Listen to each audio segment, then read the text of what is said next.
here in Southern California. Now that we're 10 and a half months into the pandemic, I know there is just nonstop, unremitting stress for so many of you. And that is why I am just going to be with you most every day for the next couple of months. And we're going to talk about the dragons that still breathe fire on your emotional brain.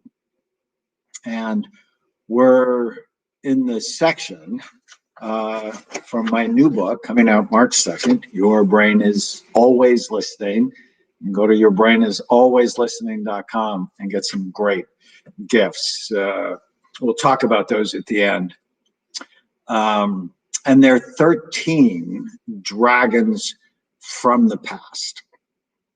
And we've talked about the abandoned, invisible, and insignificant dragon. That's my primary dragon. We're going to talk about my secondary dragon today, the inferior or flawed dragon. And you can find out about your dragons at knowyourdragons.com. It's a free questionnaire that'll know which of the 13 you have. Tana has 10 of them. I have 5 of them. There's the anxious dragon that the pandemic has just exploded. The wounded dragon that we talked about yesterday. And today we are going to talk about the should and shame dragon. I love the artwork on this. And why do I say this is one of my secondary dragons? So have any of you grown up in a culture of shame or guilt or shoulds or musts or have to? Well, I certainly did. And it's common in Middle Eastern cultures. It's common in Asian cultures. It's common in Jewish cultures. And if you grew up in a spiritual tradition, it's very common in Catholic cultures, but also Baptist cultures and anywhere where there is a clear moral code of ethics, which I'm actually a fan of, but that shame you, threaten you if you don't conform. And I often say, so I grew up Catholic. My mother was very serious about the whole thing. I was an altar boy, literally until I was 19. Even when I was in the Army as a young soldier, I was an altar boy. And there was culture of we do things this way. And there wasn't really a great explanation. It was we do things this way or you're going to burn in hell. And so I remember when I was 6 or 7 and I told my mom a lie, or at least she thought I told her a lie. And she started crying. And she said, I never thought I would have a son who's going to hell. And I'm like, what does a young child do with that information? I mean, it grates on you, it wears on you. And so I know about this dragon. And so this is a dragon that's origin story. And for each of the dragons in the book, I talk about their birth story or their origin story, what triggers them, how they cause you to react. What's the upside of the dragon, because clearly there are things you should and should not do. This is not about advocating for an amoral society. That's not what I would ever think. But we have to be careful with it so we don't have people, we don't try to motivate people with shame and with guilt. So the origin story is you're raised in a shame-based culture. You've been humiliated in the past. You were embarrassed, belittled, judged, or criticized by other people, or even by yourself. So what triggers the should and shaming dragon? What causes this dragon to breathe fire on your emotional brain, making you feel sad, mad, nervous, out of control? Disapproval from someone important, such as a spouse, a boss, a coworker, or even yourself. Or perceived disapproval from a higher power, however you relate to that higher power. And how does the should and shaming dragon cause you to react? You feel guilty. You feel foolish.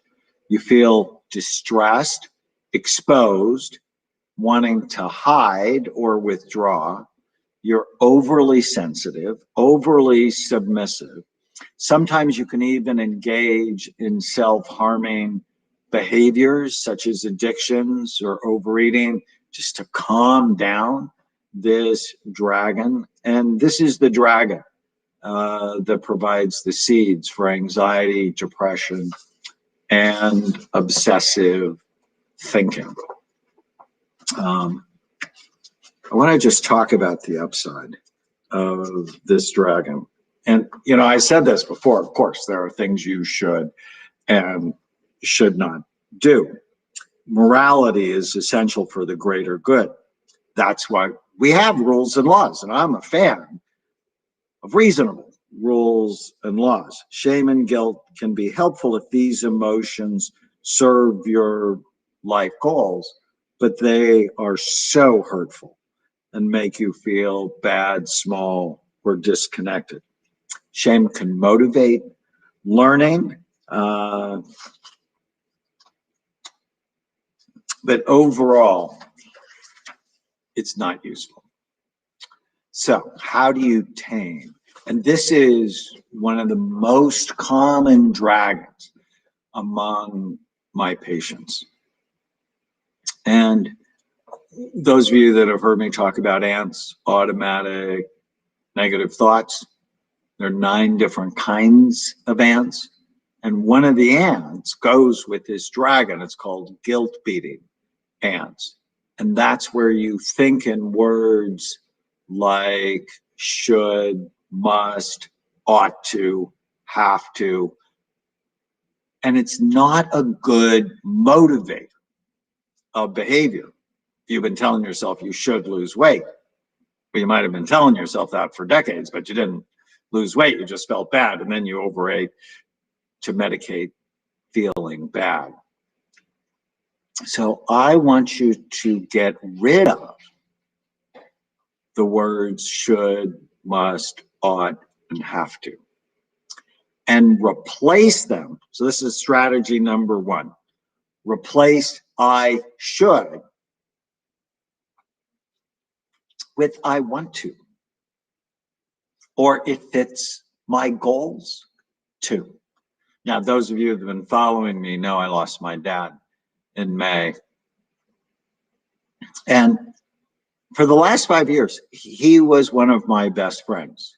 Now, if you read, your brain is always listening. You also see it was a source of stress and trauma for me when I was growing up.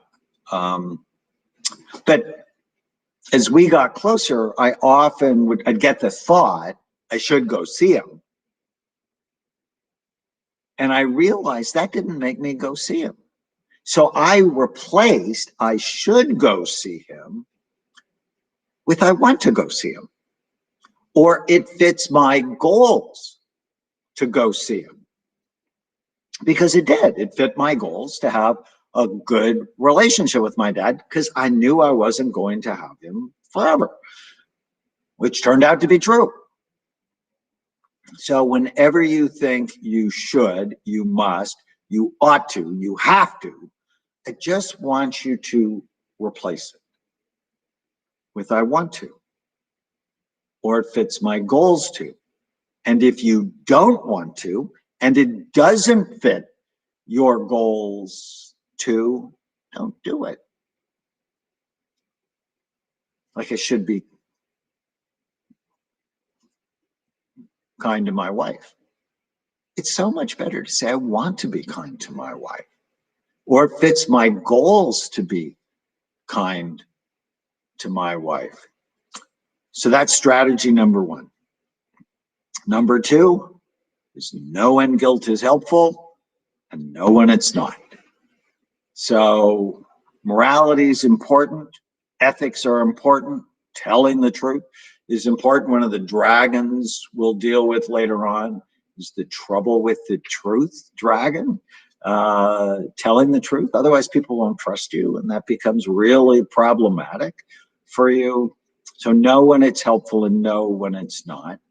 3, behavior is way more complicated than most people believe. We do brain imaging at Amen Clinics, and we've done it for 30 years. We're the world leader in looking at the brain for psychiatric or brain health, mental health issues. And it's really easy to feel bad about your past or about other people's past. It's much harder to go, why? Why did I act like that? I was on New Life Radio this week with Steve Arterburn, and Steve came to the clinic and got scanned, and we were talking, it's a call-in radio show, to one of the people who called in who had a son that was psychotic and depressed and suicidal. And we're talking about, well, he should come to one of our clinics. And Steve said when he got his scan, it was a, quotes, no wonder moment. It was like, well, no wonder I couldn't concentrate, or no wonder I had memory problems, or no wonder I struggled in my relationships. No wonder. So the third strategy in dealing with the should and shaming dragon is to just realize behavior is complicated. There's a lot of reasons why people act the way they do. And sometimes it could be because you had a head injury decades ago from a car accident that you really never even thought about. Or your brain works too hard or not hard enough, or you have an allergy to gluten or dairy, corn, soy, and that is causing inflammation in the brain. And so that's a very important strategy. Number 4 is see your younger self, the younger self you're still judging, with love and compassion. And too many of my patients are so hard on themselves. And I want you to start talking to yourself like a good friend would, or like a good coach would, or like a good parent would. It's so important to be kind to yourself rather than to be harsh. And then the 5th strategy is when you feel shame, talk to someone you trust about the shame you feel. Hiding from shame expands it. Facing it begins to take away its power. And King Solomon said, there is nothing new under the sun. Odds are, if you're struggling, a lot of people you know are struggling with the same issues. I remember when I was a young psychiatrist, and I was actually the chief psychiatrist Irwin. I was in the Army then. And Fort Irwin is in the middle of the Mojave Desert. And when I was there, I had the idea, my commanding officer, when I met him, I'm like, you know, he's just so normal and he's just such a great guy. And 3 weeks later, he's like in my office telling me about stuff in his life. And then I saw the priest and I just loved the priest. And then 3 weeks later, he was in my office. And I just came to realize that if you think people are better than you think they're more normal than you are, what it likely means is you don't know them well enough. So let's tame the should and shaming dragon. Because you don't want that dragon running your life. Change I should to I want to, or it fits my goals to. I hope these chats are helpful to you. I certainly enjoy doing them. A lot of this information comes from my brand new book coming out March 2nd, Your Brain is Always Listening. I have a special event where I'm going live 90 minutes on February 9th at 5 o'clock Pacific time.